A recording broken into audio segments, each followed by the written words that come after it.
아멘, 아멘. 자, 오늘은 믿음의 선진들에 대한 세 번째 시간으로 에녹에 대해서 말씀을 나누려고 합니다. 오늘 제목이 에녹의 300년 동행, 그렇게 제목이 잡혀 있습니다. 오늘 이 주보에 소개하신 대로 이렇게 시작할 수 있어요. 히브리서 기자가 믿음의 선진에서 지난 시간에 아벨이 이어서 오늘 에녹이 바로 이 두 번째 인물이라고 할 수 있습니다. 히브리서에 보면 이 에녹에 대해서 너무 간단하게 기록되어 있어요. 에녹은 죽음을 보지 않고 옮겼으니 하나님이 저를 옮기심으로 다시 보이지 아니하니라. 저는 옮기우기 전에 하나님을 기쁘시게 하는 자라는 증거를 받았느니라. 물론 그 뒤에 구절도 하나 더 있습니다만, 이게 이제 에녹에 대한 아주 간략한 평가라고 할 수 있습니다. 에녹은 이렇게 살았다는 거예요. 그게 눈에 특이한 점 봐요. 죽음을 보지 않고 옮겼다. 그 옮겼다는 언어를 봤더니 이사 갔다, 이런 의미예요. 그러니까 이곳에 살던 사람을 저쪽으로 이주했다는 얘기예요. 이제 오늘 우리가 이곳에서 예배 드리고 다음 주가 되면 저쪽으로 이주하지요. 그것처럼 이 세상에서 살다가 하나님께서 그 거주지를 하루아침에 하늘로 옮겨버린 거예요.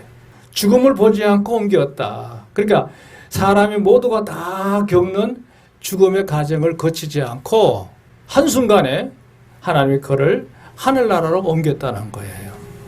근데 인간의 이 육신을 가지고 있는 처지를 볼 때는 사람이 절대로 그렇게 될 수는 없거든요. 왜냐하면 육체를 가지고 천국에 들어가는 것이 아니기 때문에. 분명히 에녹이 육체를 가진 인간으로 살았을 텐데 어찌하여 하루아침에 하늘로 바로 옮길 수가 있느냐. 여기에는 우리가 설명하지 못할 여러 가지 많은 비밀들이 있으리라고 생각을 합니다. 이걸 굳이 설명하라고 한다면 특별히 그 고린도서 15장에 보면 주님이 오실 때 성도들이 순식간에 호련히 변화하리라 그랬는데 그 1차 변화의 첫 경험자가 바로 이 에녹이라고 할 수 있는 것이죠. 그러니까 우리가 육체는 가져가지 못하지만 신령한 몸으로 하나님께서 그를 데려가는 그 순간 그 모든 변화들이 일어났을 것이다. 이렇게 보고 있고요. 또 하나 기록을 보면 데살로니가전서에 보면 예수님이 공중 재림하실 때 모든 성도들이 들림을 받는다 하잖아요.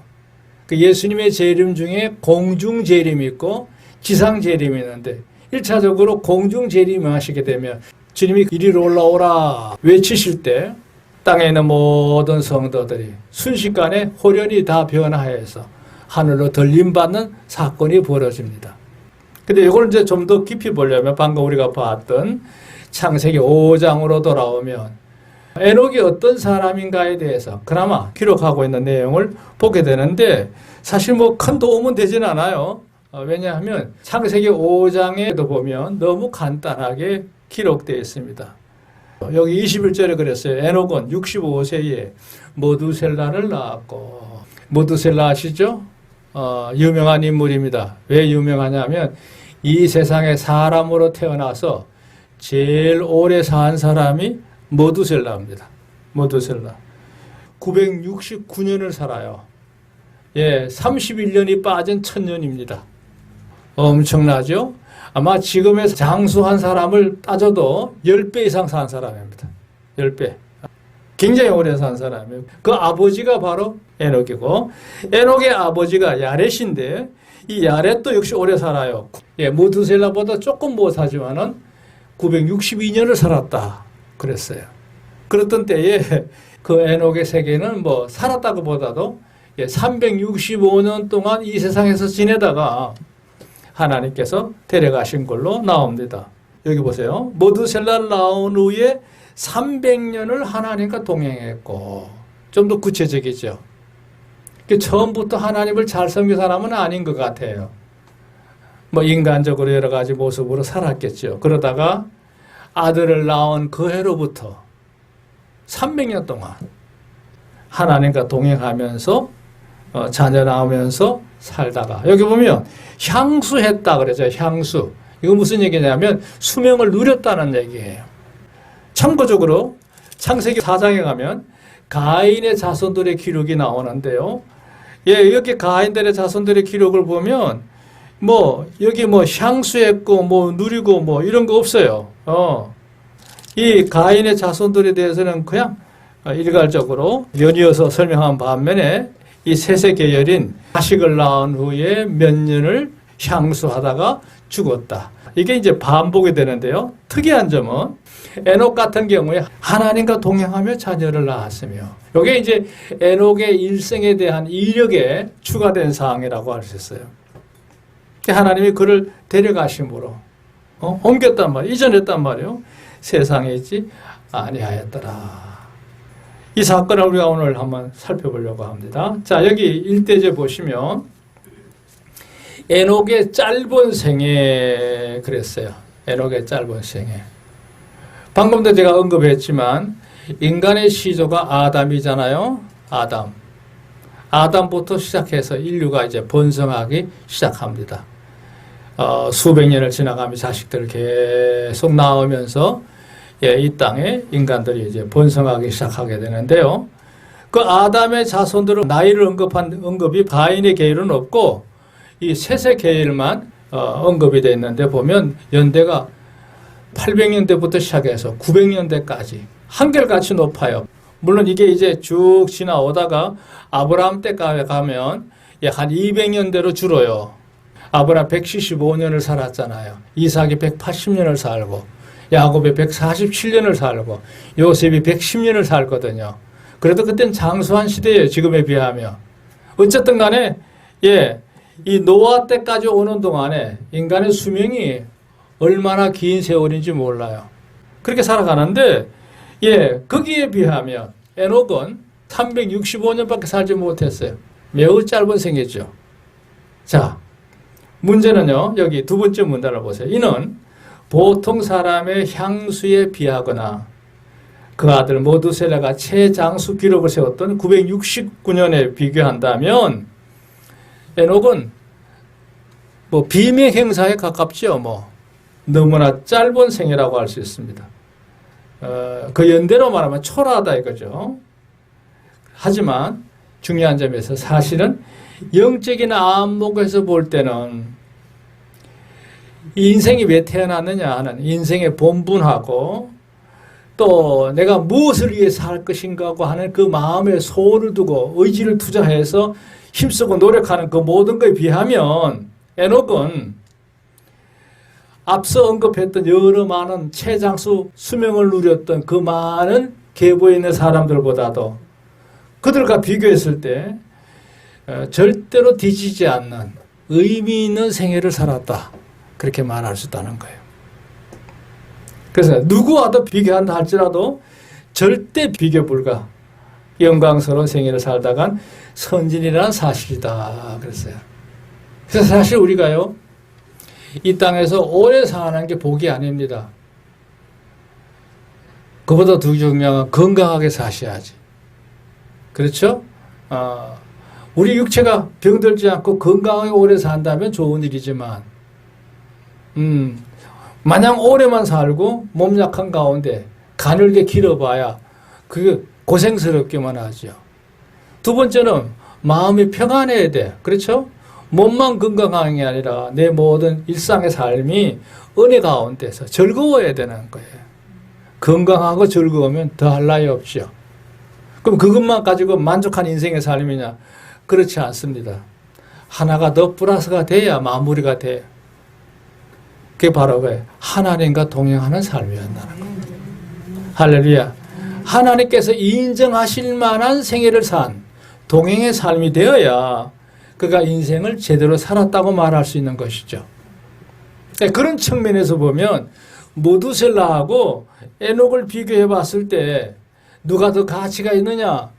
물론 오래 산 분량으로 말하면 모두셀라가 단연 어뜸이지만 하나님께서 보실 때 한 인생으로서 그 세상에 살아간 그 목적, 그 본분에서 볼 때는 에녹이 더 합당하다는 것을 오늘 여기서 묵시적으로 비교하고 있는 거죠.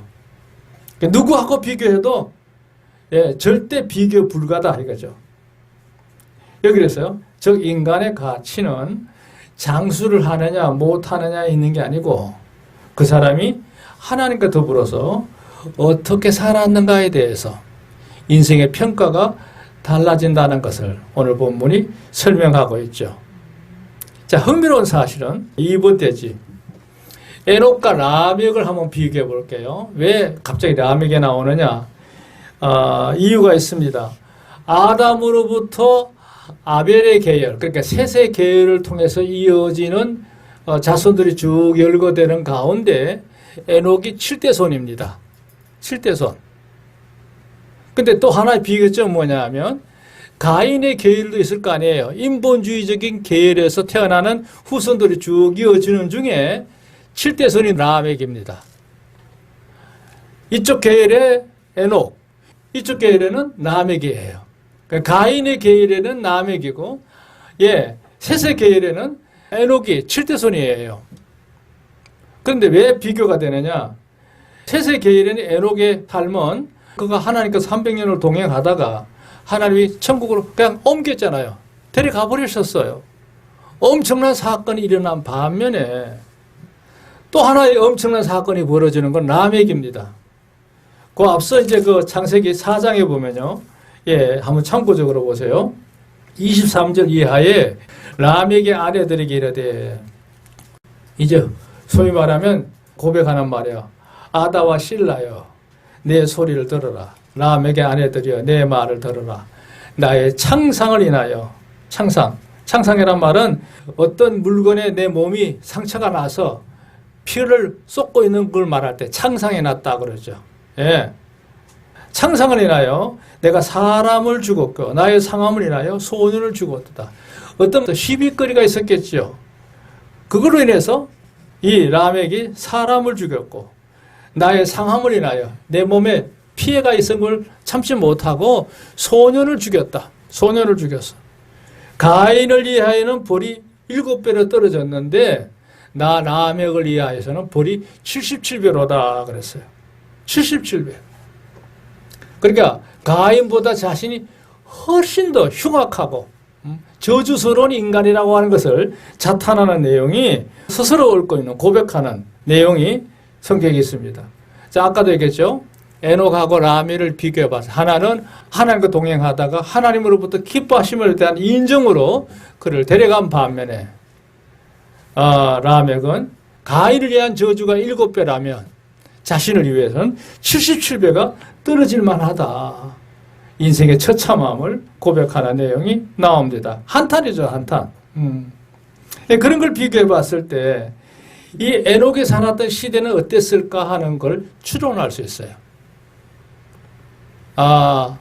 에녹이 살았던 시대가 결코 만만한 시대가 아니었구나.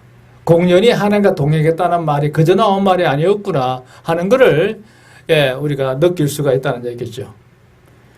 그러니까 이 라멕의 한탄만 보더라도 이 시대가 벌써 온 세상에 제약이 만연한 시대라고 할 수 있어요. 조금 더 진행을 보면 이 에녹의 아들이 아까 머두셀라라고 그랬잖아요. 머두셀라가 라멕을 낳아요. 같은 라멕이 아닙니다. 머두셀라가 낳은 라멕은 노아의 아버지예요. 그러니까 동명이인입니다. 그러니까 이 머두셀라가 이 라멕을 낳은 후 라멕이 이제 노아를 낳잖아요. 노아.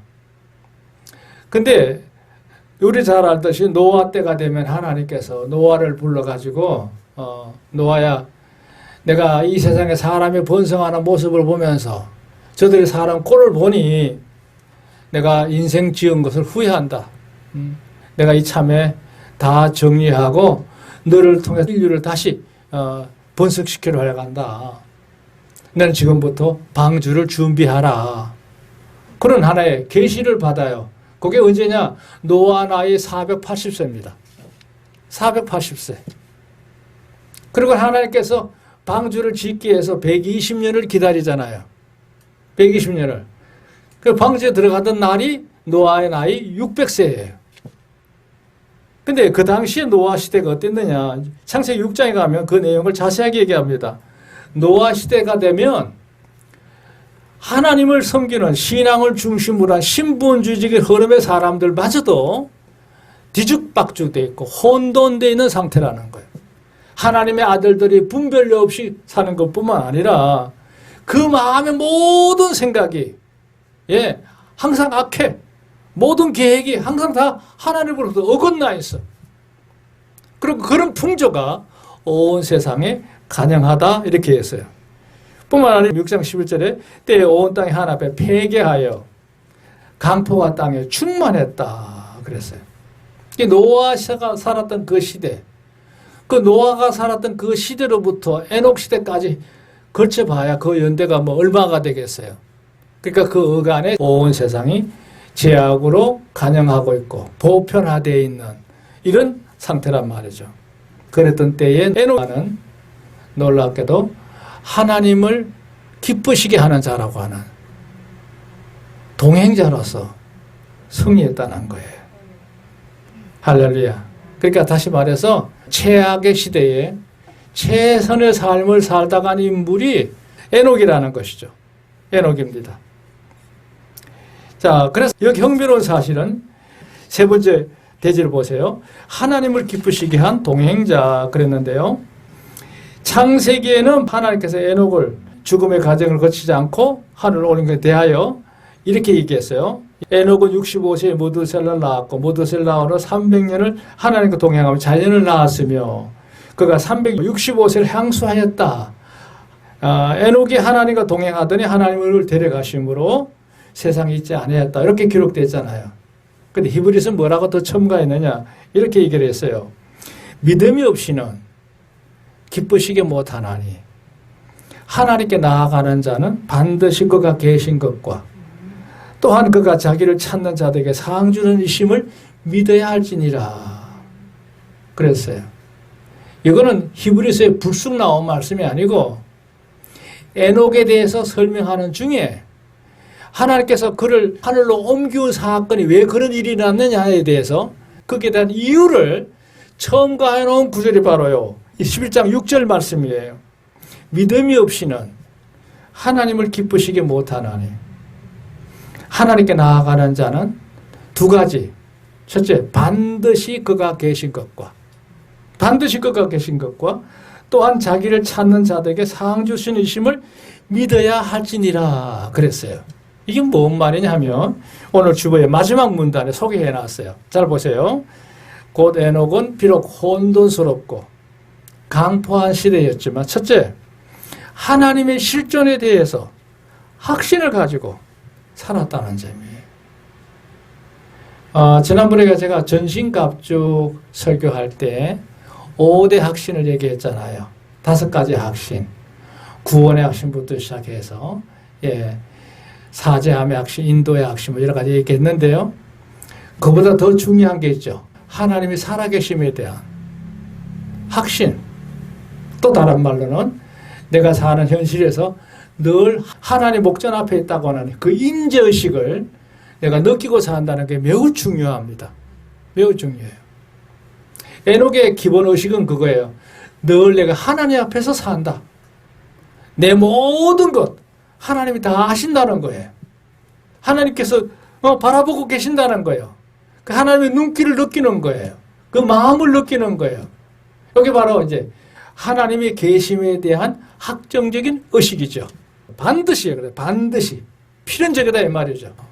절대적으로 하나님의 실존에 대한 확신을 에녹이 늘 갖고 살았다. 여기 옆에 주보의 간주를 한번 보세요. 여기 동행해라는 말의 의미를 좀 더 이해하게 하기 위해서 넣어놓은 거예요. 때마다 일마다 곳마다 우리가 사는 매일의 일상이죠. 거기에서 하나님 앞에 사는 의식과 모습이야. 마음가짐도 그렇고 생활 태도도 그래. 그래서 항상 바른 선택을 하고 행동을 해. 그게 동행이야. 하나님을 느끼면서 바로 분별하고 선택하고 행동하는 거. 요게 바로 그 하나가 일치된 것. 그 동행이란 말이 뭐예요? 발걸음 맞추듯이 한 마음이 되는 거. 하나님이 원하시는 모습대로 사는 게 바로 이 동행인 거죠. 두 번째 뭐예요? 그가 자기를 찾는 자들에게 상 주시님을 믿어야 한다. 창세기 그러면 저는 하늘로 옮기기 전에 하나님께로부터 기뻐하시게 하는 자는 증거를 받았다. 하나님을 늘 흡족해하는 이렇게 한 삶을 이 에녹이 살았음을 얘기합니다. 세 번째가 더 중요해요. 에녹이 65세에 모두셀라를 낳았고 그로부터 300년이라고 했잖아요. 300년. 그러니까 그 생애가 다 끝날 때까지 하나님과 늘 변함없이 동행했다는 데 의미가 있습니다. 의미가 있어요. 에녹이 처음부터 아벨처럼 산 것 같지는 않아요. 아마 하나님을 섬기긴 했지만 그렇게 아주 완벽하게 만족스럽진 않았던 것 같아요. 그러다가 모두셀라를 낳고 난 이후부터 정말 하나님과 더불어 온전히 하나가 되는 동행의 삶을 살았다는 겁니다. 우리도 마찬가지예요. 우리가 날 때부터 하나님을 섬기는 건 아니잖아요. 어릴 때부터 물론 믿음의 집안에서 태어났으면 하나님을 빨리 접했겠지만 대개의 경우에는 이제 성장하는 중에 예수님을 구주로 영접해서 그때부터 하나님을 섬기는 신앙생활을 해오고 있잖아요. 그날로부터 인생에 다 하는 날까지 시정여일하게 너희가 늘 하나님과 하나가 되는 삶을 살기 힘썼다는 삶이 바로 에녹이라는 사실이에요. 그러니까 이게 무슨 얘기예요? 믿음의 여행을 제대로 하는 거죠. 제대로 한 거예요. 지난주 우리가 보았듯이 가인 같은 경우에는 세월이 지나간 후에 변질되어 있었어요. 세속 중심으로 모든 게 자기 위주로 모든 게 바뀌어 있었어요. 근데 아니잖아요. 아벨은 하나 앞에 시종유일하게 중심을 지키며 산 생애죠. 제가 볼 땐 그래요. 우리가 앞으로 사는 세상이 그래요. 믿음의 이 신념이라고 할까요? 정조라고 할까요? 우리들의 이 정결한 의식이 주님 오실 때까지, 내 세상이 다 끝날 때까지 우리가 에녹처럼 살고자 하는 그 우리의 오늘 말씀의 목적이라고 할 수 있어요. 주 안에서 여러분 끝까지 승리하는 귀한 생애가 되시기를 주님으로 축원합니다. 우리의 생애는 이렇게 마무리가 되어야 된다고 하는 것을 에녹이 보여주고 있습니다. 이 축복이 여러분과 함께 하실 줄로 믿습니다.